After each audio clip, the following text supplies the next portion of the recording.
Uh, Thank you, one and all. Thank you, Doctor. So thank you for all the postgraduate students for the wonderful poster session. It was indeed quite interesting posters.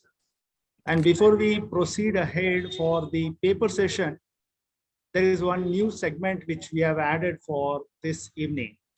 Let me share my screen. Okay. So this is for the first time that we have a special segment called as the recent advances. For the first time in the monthly clinical meet, we thought we'll include this small and brief segment. I will tell you the reasons for this. Every time we come attend this monthly clinical meet with an query in mind, what's new we are going to learn. And obviously the posters and the paper sessions are very interesting. Apart from that, we have added this segment called as recent advances. What and why is this? Recent advances, as most of the postgraduate students are aware and all the teachers are aware, that every theory paper has got a segment on recent advances. So we thought a small segment on recent advances would help the students even to write a good theory question also. Further, even during the practical exams, if they have come to a stage of getting distinction, I think it will help them to score more marks quoting on the recent advances what I can learn here. It will create a best practice evidence-based recommendations at every stage of surgical education. This will bring the topics of discussion even to the junior surgeons and even to the consultants who we can refresh our knowledge.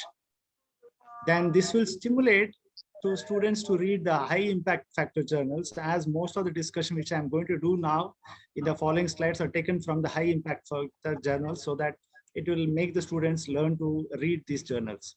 This will initiate research in the right direction, provide junior PGs for the dissertation topics, and surgical practice also can, they can use this evidence-based, as most of it is all from an RCTs.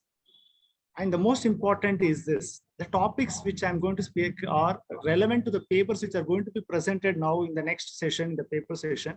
So this can have bring in new discussions, and even the judges can use this as an assessment tool to see how well the student has prepared well on the topic which is presenting. And the many more reasons. Soon we'll be starting a series on evidence-based recommendations on various topics soon. And mainly I need a feedback on this particular segment on how we can make it much better, interesting and useful. And I'll just tell thanks to our Mr. President and our scientific advisors, Dr. Rajan sir and Dr. Lakshman sir, for giving a go ahead for this segment. So without wasting time, let me jump to the first interesting thing. No discussion on surgical site infection should be now complete without discussing the FALCON trial. What is FALCON trial? As you can see, it is nothing but the factorial randomized controlled trial.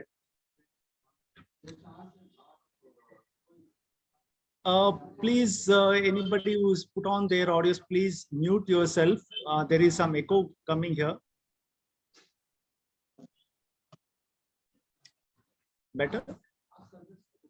All are able to hear me, or is an echo for all the audience here?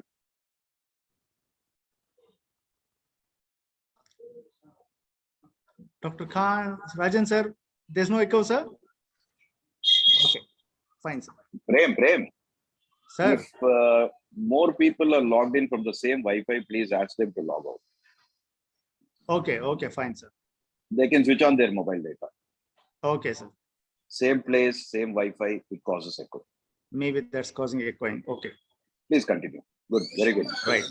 So, as I told you that no discussion on surgical site infection will be complete without discussing the FALCON trial, which is a factorial RCT testing the measures which are used to reduce the surgical site infection in low and middle income countries. I will tell you why this is relevant to us. It is conducted by a part of a global surgery.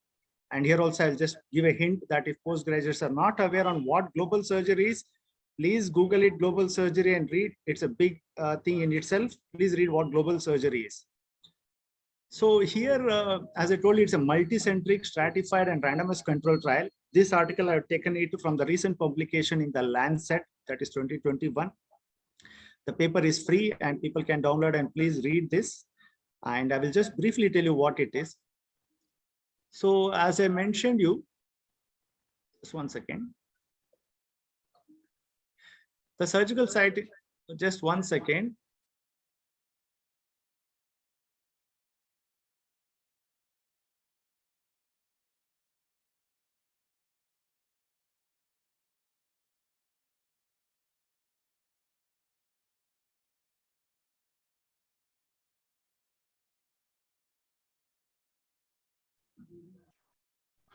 Sorry for the break. There is again some technical issues. So surgical site infection, as we all know, is one of the most common post-operative complication worldwide. So WHO guidelines telling we have to use alcoholic chlorhexidine skin preparation and facial closures using triclosan coated sutures. But there was a call for the assessment of both the interventions in the low risk setting. So this study aimed at to test both the intervention in the low income and middle income countries. FALCON was a 2x2 factorial randomized control trial. So one question will arise to the students, what is this 2x2 factorial? That is, first, each patient will be randomized into A and B, and further into A, they will be subgrouped into C and D.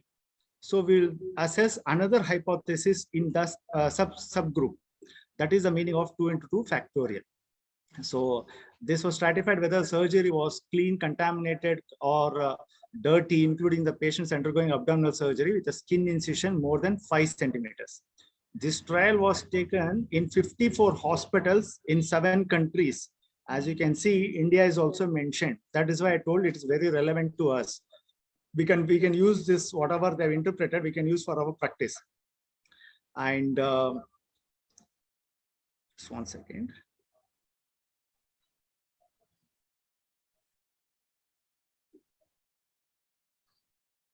Sorry for that. Okay, so what was the evidence before this study was there were just only 5 randomized controlled trials from the middle income countries, which included India, and with only around 1,755 patients in total. And there were definitely high risk for bias. So the WHO gave guidelines a conditional recommendation for moderately, based on the moderate quality evidence available.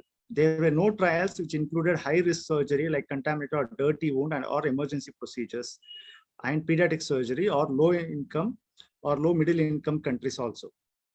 So what is added value of this study is that this study was a masked outcome assessor, masked international multi-centric randomized control trial.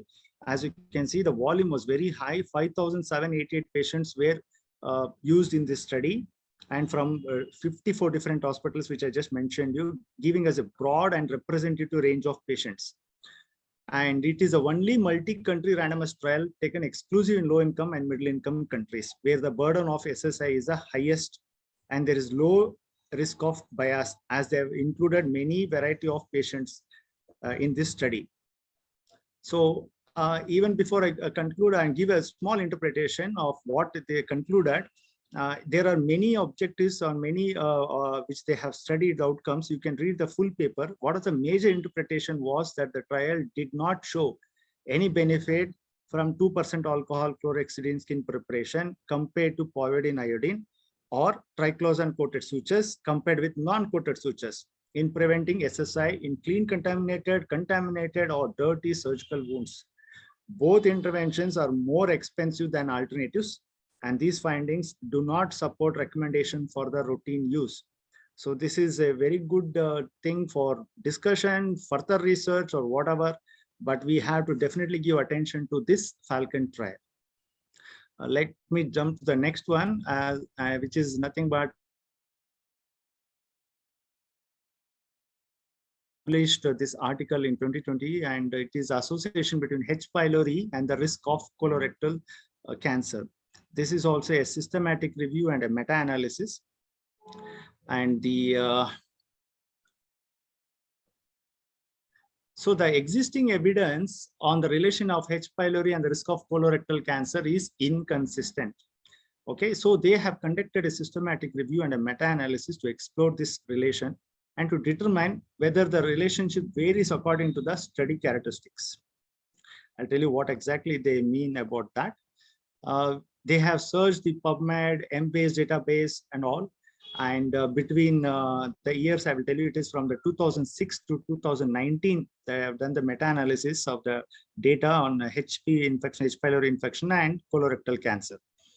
Interestingly, this study is the first to analyze the relationship between H. pylori infection and colorectal risk in large regional-based populations. It is well known that infection rates are different in general population of Western and Eastern countries. Therefore, they have performed a subgroup analysis for Asia, Europe, and American based on the regional differences of population. This makes it as a very interesting and very relevant meta-analysis for us. As we always say that maybe it is in the Westerners, maybe it in our Asian, it's different. But here, that's why they've done a subgroup analysis. Okay, and so what have they concluded? As I told you, I'm just giving a brief overview. If you want to go to the read in the details, you please download the paper and read that. It's very interesting. So this meta-analysis demonstrates that there is a positive association between H. pylori infection and the risk of colorectal cancer. I think this is one of the thing, another thing to strike or take a message for today, that you learned this sentence for all the postgraduates. The next interesting is just one slide on necrotizing fasciitis. I wonder how many junior doctors will know that there is something called as Necrotizing Fasciitis Awareness Day, which is celebrated on May 31st. I think it is quite interesting. I thought, let me put it across. There is a story on that. I will not go on that. It is, I'm sorry.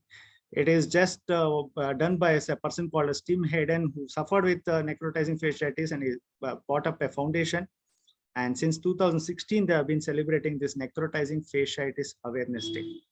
So as a surgeons, I thought we should be aware of this interesting day also. So I'll just coming to the sneak peek. I thought next week I'll tell something more. I thought just I'll tell you briefly what I'm going to talk on. As I told you that in future, we are going to have a series on evidence-based topics. I thought we tell something on this evidence-based guidelines itself. There's something called as GRADE working group. So what is this GRADE? Guidelines are inconsistent in how they rate the quality of evidence and the strength of recommendation. So that is, we don't know that they're giving the guidelines. They wanted to assess how well the quality is of even the guidelines also. So this is nothing but GRADE is grading of recommendations, assessment, development, and evaluation system for grading evidence.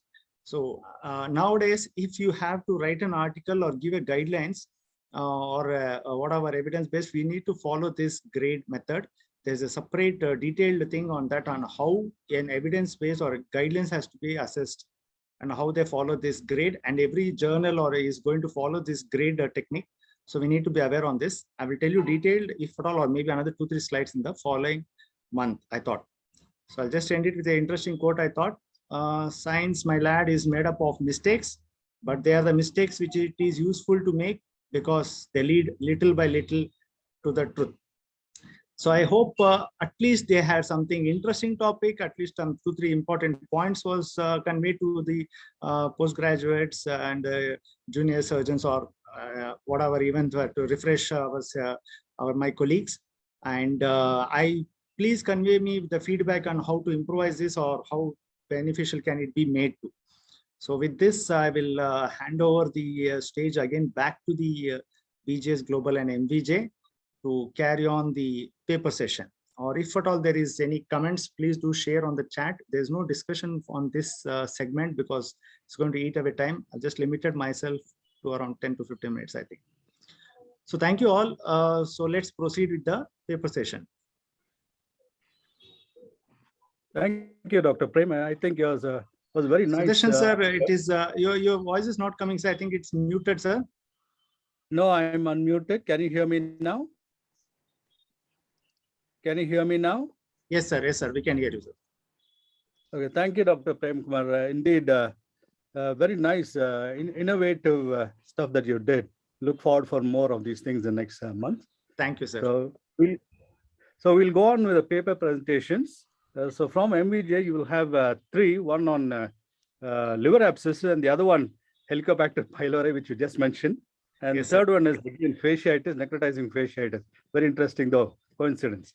So no, sir, I chose the topics based on so that it is nice to discuss. Yeah, we come across that very often. We need newer concepts. Yes, sir. Thank you, sir. Thank you, sir. So